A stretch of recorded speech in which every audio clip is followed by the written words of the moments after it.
एक गर्भ 60 वर्ष की उर्मिला शहर के बाहरी हिस्से में अपने छोटे से घर में अकेली रहा करती थी।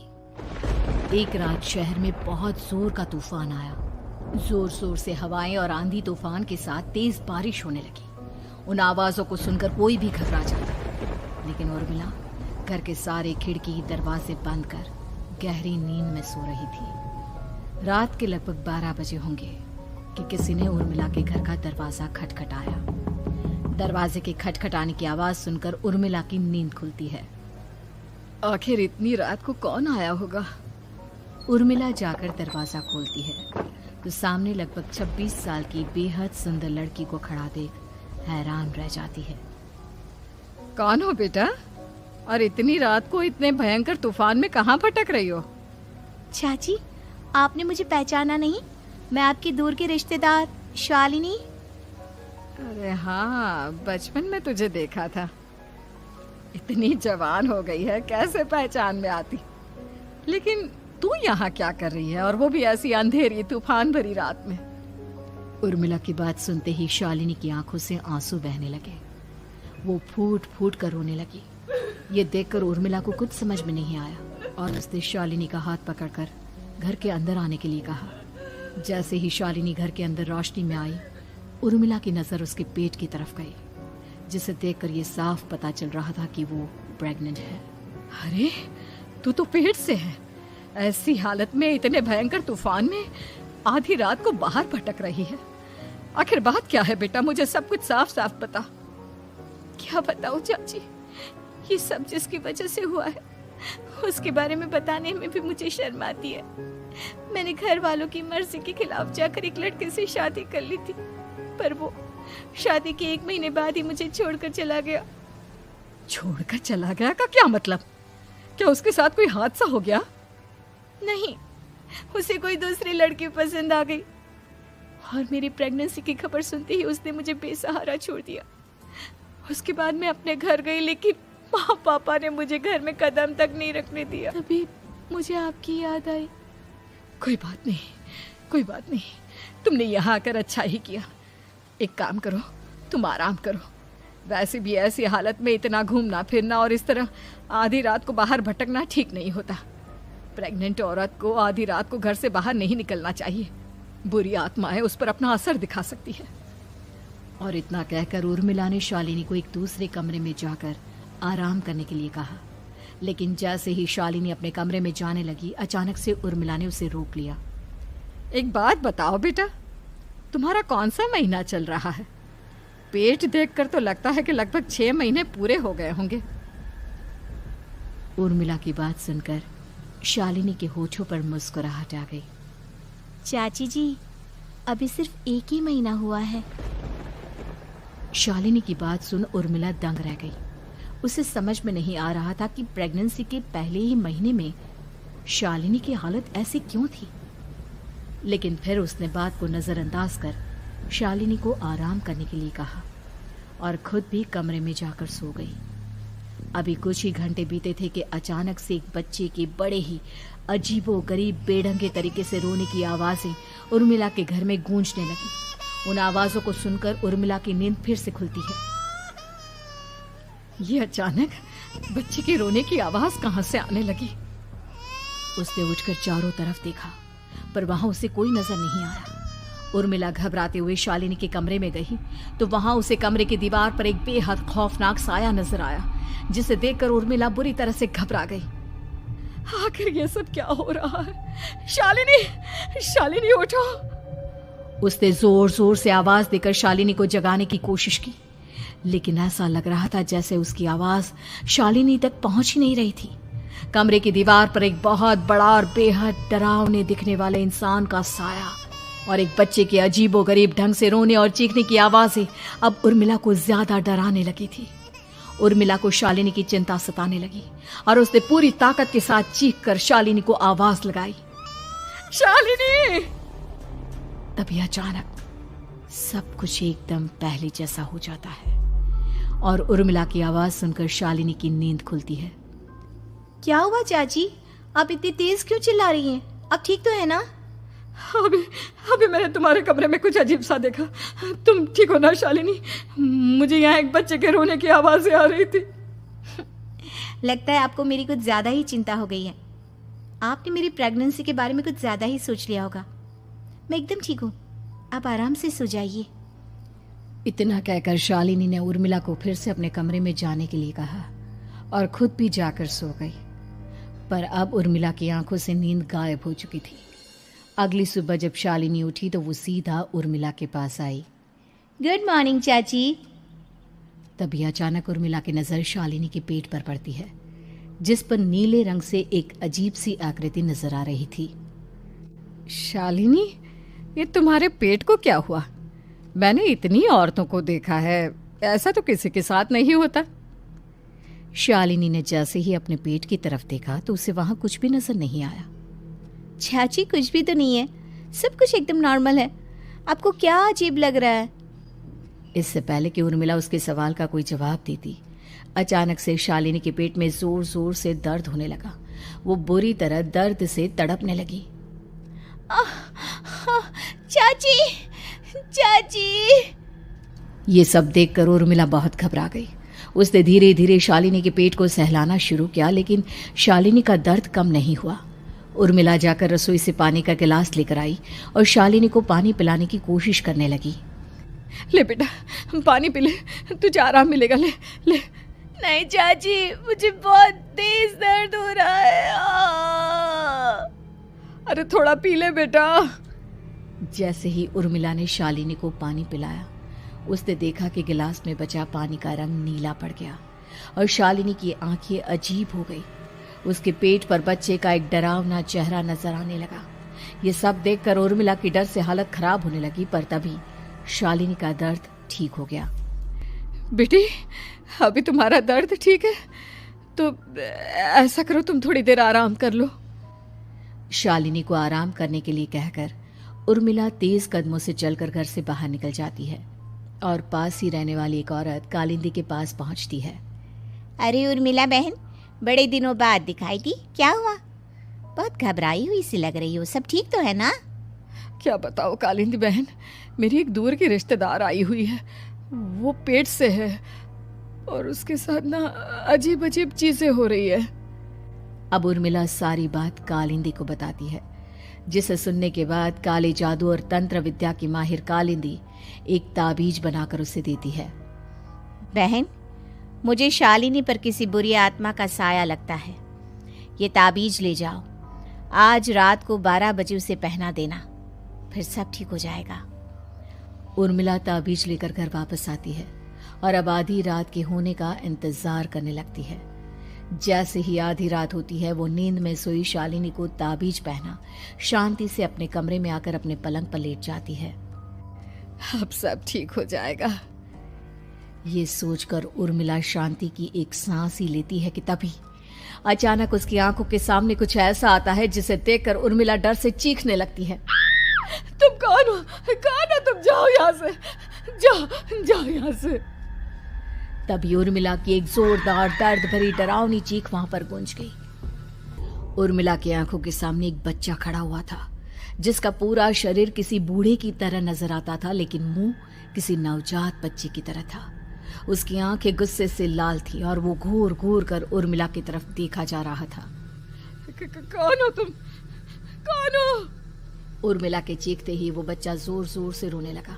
घबराकर उर्मिला ने अपने हाथों को अपने कानों पर रख लिया। उसकी समझ में नहीं आ रहा है कि आखिर ये सब उसके साथ क्या हो रहा है। कौन हो तुम? कौन हो? क्या चाहते हो मुझसे? जाओ जाओ यहाँ से, आखिर तुम हो कौन? तभी अचानक से उर्मिला के पूरे घर में लाल रंग की रोशनी फैल गई। वो बच्चा धीरे धीरे कदमों से चलता हुआ उर्मिला की तरफ बढ़ने लगा। किसी नवजात पैदा हुए बच्चे के जैसे उसके रोने की आवाज अब उर्मिला के कानों में गूंज रही थी। लेकिन कुछ ही सेकंड में वो चुप हो गया और उसने बेहद खतरनाक आवाज में उर्मिला के सवाल का जवाब दिया। मैं वो हूँ जो अब तक पैदा नहीं हुआ, लेकिन जब मैं पैदा हो जाऊंगा तो वो होगा जो अब तक कभी नहीं हुआ। क्या कहना चाहते हो तुम? ऐसा क्या हुआ जो अब तक नहीं हुआ? तबाही होगी, तबाही। सब कुछ खत्म हो जाएगा और ये जो लड़की मुझे जन्म देने वाली है, मैं उसका खून पी जाऊंगा, सारा खून। उस बच्चे की बात सुनते ही उर्मिला बुरी तरह घबरा गई। उसका एक बुजुर्ग आदमी जैसा शरीर, एक नवजात बच्चे जैसा चेहरा, ये दोनों ही बातें उर्मिला की समझ से बाहर थी। तभी वो बच्चा अचानक गायब हो गया। घर का माहौल फिर से पहले जैसा हो गया। लाल रंग की रोशनी भी अब गायब हो चुकी थी। उर्मिला दौड़कर शालिनी के कमरे में पहुंची, जहां वो गहरी नींद में सोई हुई थी, पर उसके गले का ताबीज गायब हो चुका था। उठो उठो शालिनी, उठो बेटा, मुझे तुमसे जरूरी बात करनी है। अरे चाची क्या हुआ? इतनी रात को आप परेशान क्यों कर रही हैं? सब ठीक है ना? अभी जब तुम सो रही थी ना, तो मैंने तुम्हारे गले में एक ताबीज पहनाया था। कहाँ गया बेटा, बताओ मुझे। शालिनी ने चारों तरफ अपनी नजरें घुमाकर देखा, लेकिन वहां पर कोई ताबीज नहीं था। वह हैरानी से उर्मिला के चेहरे की तरफ देखने लगी। उसे समझ में नहीं आ रहा था कि आखिर उर्मिला किस ताबीज के बारे में बात कर रही थी। नहीं चाची, यहाँ कोई ताबीज नहीं है। लगता है आपने कोई बुरा सपना देखा है। मैंने कोई बुरा सपना नहीं देखा। खैर छोड़ो, तुम अब सो जाओ, कल सुबह बात करते हैं। डर और घबराहट की वजह से उर्मिला की आंखों से नींद तो जैसे बिल्कुल गायब हो गई थी। अगली सुबह उर्मिला बिना कोई देर किए गांव के बाहर एक छोटी सी झोपड़ी में रहने वाले बूढ़े पंडित के पास पहुंची। पंडित जी, मेरी मदद कीजिए। अरे आओ आओ उर्मिला, क्या हुआ? सब ठीक तो है ना? क्या बताओ पंडित जी, बहुत बड़ी मुसीबत है।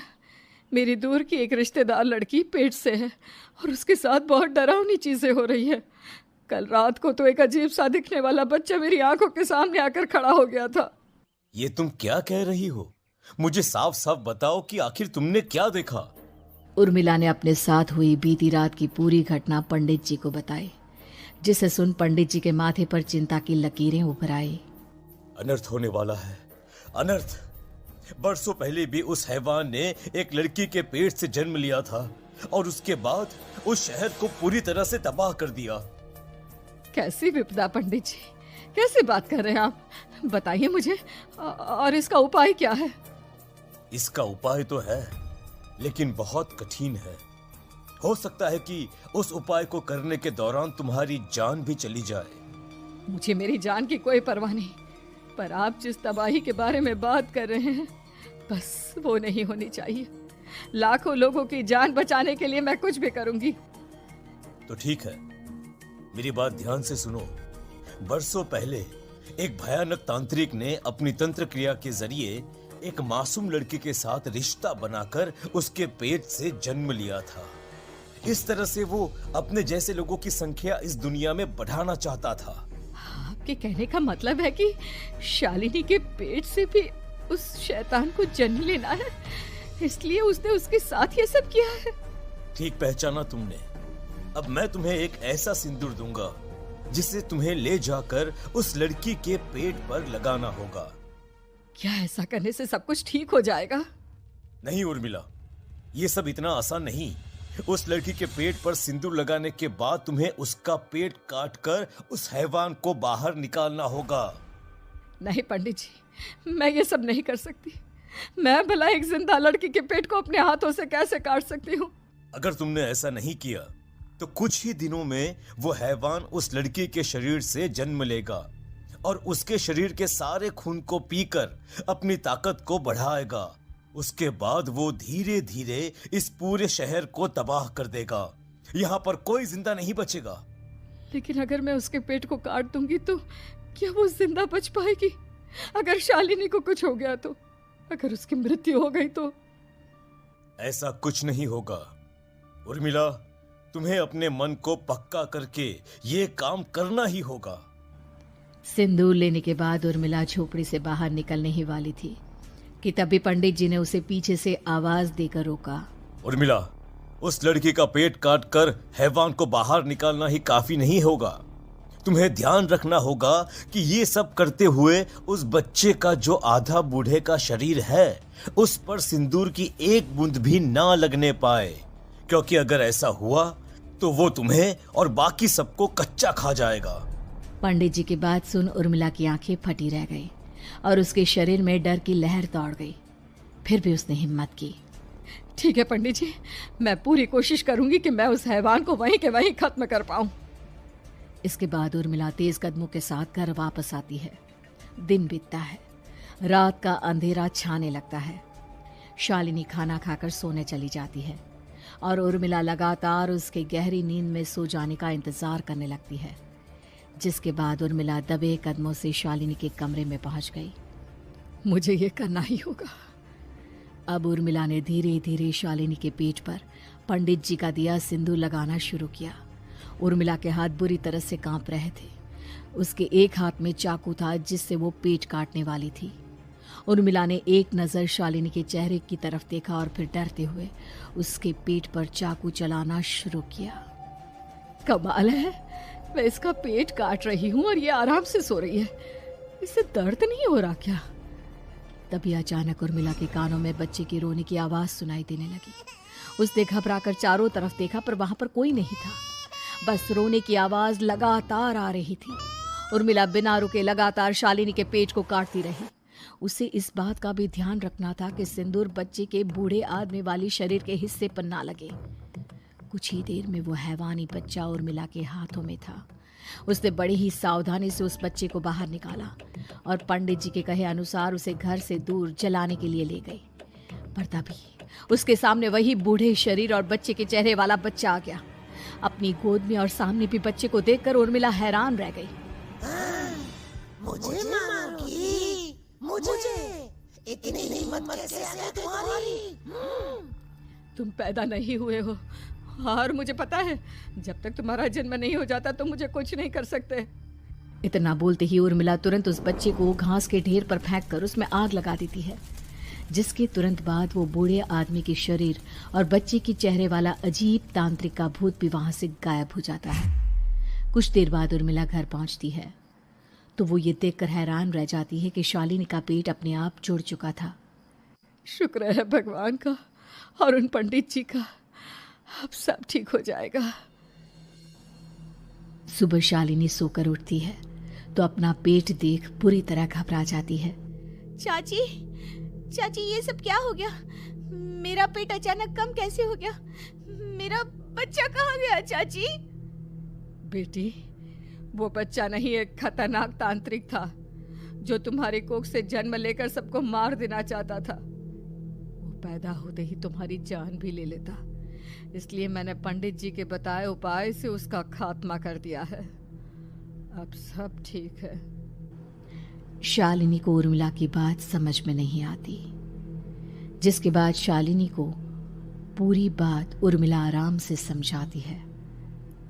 अब वो दोनों ही भगवान का शुक्र अदा करती हैं और एक साथ रहने लगती हैं।